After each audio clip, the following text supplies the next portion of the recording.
तो Bharat closer is moving towards the 5th generation aircraft.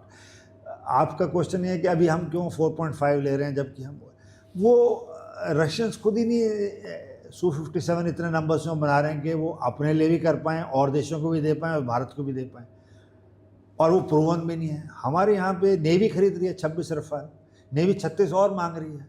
तो simulators हैं, क्रू कंपैटिबिलिटी है, उसकी इवैल्यूएशन हो चुकी है, उसके पायलट्स ट्रेंड हैं, उसके ग्राउंड क्रू ट्रेंड हैं, उसके इंजीनियर्स ट्रेंड हैं। Why go for a new platform at this stage? Sir I agree कि न्यू प्लेटफॉर्म तो नहीं, but if I look at it this way, whatever I am buying, I'll not be ready for the modern tech. My question out here is, will platforms matter? Obvious, 100%. Okay, sir, इसमें थोड़ा सा एक सवाल ये था, where I am coming to, is it platforms or is it standalone weapons? And let me ask you with certain facts. And sir, पूरा समझने की कोशिश कर रहा हूँ. I could be wrong, but मुझे अगर देखा जाए, whatever happened in Operation Sindoor, that was a BVR game, right? किसी ने border cross नहीं किया, ना हमने ना उन्हें, जहाज ने, right? So that means my platforms cannot go there. Standalone weapons, missiles worked. Drones creates a nuisance. We are seeing in different wars, in these wars also. Unless कि आपने अगले का पूरा air defense पूरी तरीके से decimate कर दिया हुआ है, which is the case in US versus Iran. Still, that is it. हम ये जो पैसा प्लेटफॉर्म पे लगा रहे हैं, जो कि platform on the date of purchase has kind of met his generation, don't we go for unmanned and don't we invest on newer technologies जहाँ पे कॉस्ट एसिमेट्री कम हो? मैं सहमत हूँ मानस आपसे। the whole nation is now asking why are we going in for platforms. The other day in NDTV there was a book launch where the previous vice chief Namdeshwar Tiwari spoke on this, that we are still some time away from rocket force. In our context, both in northern as well as in the western adversary, we need, it is like आप बोल रहे हो कि मेरे पास electrical vehicle होनी चाहिए because उसकी mileage कम आती है, मेरे को एक शेड चाहिए कि गाड़ी गर्म ना हो जाए, मेरे को पॉइंट टू पॉइंट चार्जिंग चाहिए कि मैं एक जगह से, आप ऐसे बात कर रहे हो। मैं बोल रहा हूँ इलेक्ट्रिक व्हीकल, चार्जर, ये वो शेड्स वगैरह सब बाद में आएंगे, गाड़ी ही नहीं है हमारे पास। You have to have some basic numbers to defend your country.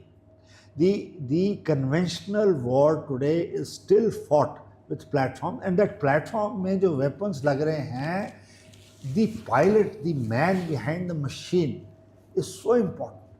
वही मिशन में वो हवा में आपने यहाँ से ड्रोन छोड़ा वहाँ जाके, अब आपको पता चला आधे रास्ते में कि मुझे नहीं चाहिए, अब आप क्या करोगे उसको?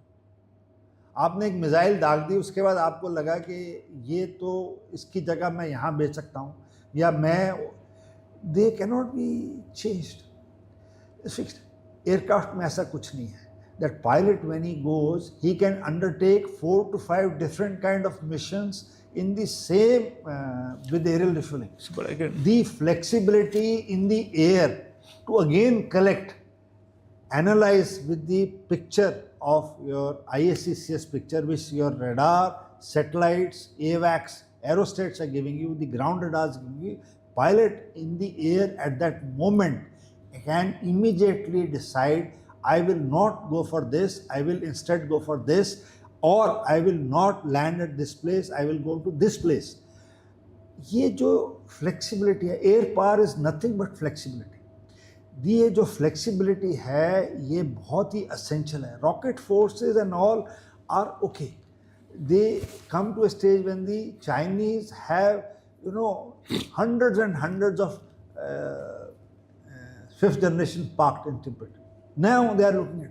आप बोलो कि आप जहाज ही मत बनाओ, बट उसकी जगह ऐसे नहीं होता। I don't know whether I have answered your question or not. Sir, आपने ईवी का जो एग्जांपल दिया, मैं ये कह रहा हूँ, मैं आपसे सहमत हूँ कि गाड़ी होना मेरे पास ज़रूरी है, पर मैं ये कह रहा हूँ कि मैं इंटरनल कंबशन इंजन की बजाय मैं हाइब्रिड पे चला जाऊँ, या मैं ईवी पे चला जाऊँ, या हाइड्रोजन में चले जाऊँ, जो टेक्नोलॉजी आज मिलती है होगी, जो होगी, बट हम बनाने की क्षमता ही नहीं रखते, हमें तो बाहर से लेनी है।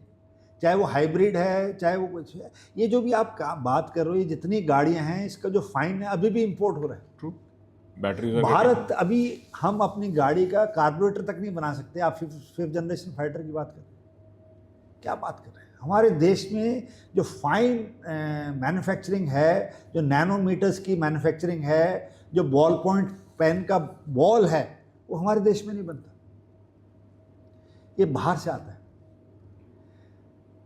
जो बॉल पॉइंट पेन का बॉल है वो अभी भी इंपोर्ट होता है। तो जब हम इस नैनो मिलीमीट्रिक मैन्युफैक्चरिंग में, रोबोटिक्स में, आर्टिफिशियल इंटेलिजेंस को एमेलमेट करके, अभी मैं परसों पढ़ रहा था कि यूक्रेन ने फर्स्ट अटैक किया रशिया के ऊपर with robots and they went and captured something. This is the new warfare. The Chinese ने अभी मैराथन में दौड़ाया एक रोबो, में देख रहा था, he is done half marathon better than humans. So that means we are not equipped for the modern warfare yes. as of now. Yes. अब वो जो चाइनीज हैं सोल्जर्स, वो वन चाइल्ड पॉलिसी के तहत उनके 4 ग्रैंड पेरेंट्स हैं, उसको एक ही बच्चा है, वो उसको बॉर्डर पे नहीं खोना चाहेंगे। Nobody wants the body bags to come back. वो क्या करेंगे? अब वो रॉकेट फोर्स से लड़ेंगे, वो रोबो से लड़ेंगे, वो मशीन से लड़ेंगे। अब वो ऐसे डॉग्स बना रहे हैं जो पहाड़ों पे चढ़ जाएंगे, उसके अंदर गन्स हैं, उसके अंदर कैमराज हैं, वो सैटेलाइट से लिंक होंगे। Warfare is changing. इनकी जो चाइनीज़ की परेड होती है तियानमेन स्क्वायर में, अब they are moving robots and dogs, जैसे हम मूव करते हैं 26 जन एनसीसी कैडेट्स को। तो दुनिया बहुत आगे जा रही है। We are catching up and we are rather late, because हमारे यहाँ पे whole of a nation approach चाहिए। जैसा आपसे मैंने, that thing has to start from school. और बच्चा अगर रोबोटिक्स में बोल रहा है कि मेरे को एमआईटी यूनिवर्सिटी में रोबो बनाना है, तो और वो गन फायर करेगा, पहाड़ पे चढ़ेगा, उसको कितने लोग हेल्प करेंगे? अगर वो बोल रहा है कि मुझे सैटेलाइट बनानी है जो कि स्पेस में दूसरी सैटेलाइट को मार कर सकती है, उसको कितने लोग उसका हाथ पकड़ेंगे? Which organization in our country will fund him? और क्योंकि it may fail, it may not take shape. How many people are willing to take that risk? But विदेश में है, विदेश में 8% तक बड़ी बड़ी कंपनीज में money is segregated for R&D। They encourage, college से बच्चों को उठाते हैं। ये कल्चर जब तक हमारे top IIT, Indian Institute of Science, ये जितने टेक कॉलेजेस हैं, NIT, ब्रिलियंट बच्चे हैं, इनको मेरी समझ से Tata aerospace, Mahindra, Bharat Forge, Adani defence, they should pick them up इन जगहों से। इनको, ये बच्चे अब फौज के साथ आके बॉर्डर पे डिप्लॉय होने चाहिए, फिर वापस आके लैब में काम करना चाहिए, ताकि उनको थ्योरी नहीं पता, उनको ये पता है कि जब मैं ट्रेंच में घुसाऊंगा तो जवान को ये चीज़ चाहिए, वो मेरी सैटेलाइट या मेरा ड्रोन वो दिखा पा रहा है कि नहीं दिखा पा रहा। वो ये जो तालमेल है ऑफ एकेडमिया, इंडस्ट्री, चाइना में इसका उल्टा है। चाइना में अगर आप एक स्टार्टअप हैं, आपके पास PLA वाले लोग आते हैं।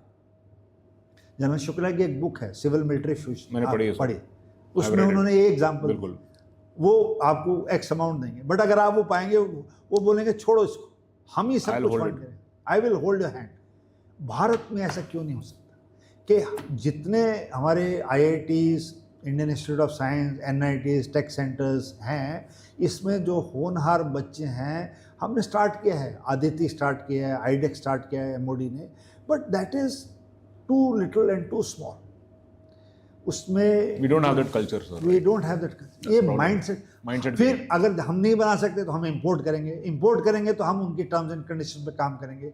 10 रुपए की चीज़ वो हमारे को 100 रुपए में बेचेंगे, तो ना हमारे पास वो 10 रुपए की चीज़ खरीदने के 100 रुपए हैं, ना हमारे पास इंफ्रास्ट्रक्चर है कि हम उसका हाथ पकड़ सकें। हम इस स्टेज पे हैं आज की डेट। और सर यहाँ पे हम ऑफेंसिव स्टेटमेंट की बात कर रहे हैं, विडम्बना है। But it is in the end the man behind the machine. जो भारत के जो मैन हैं, जो सोल्जर्स हैं, वो are making up for this definite, and this is how we are riding in all this.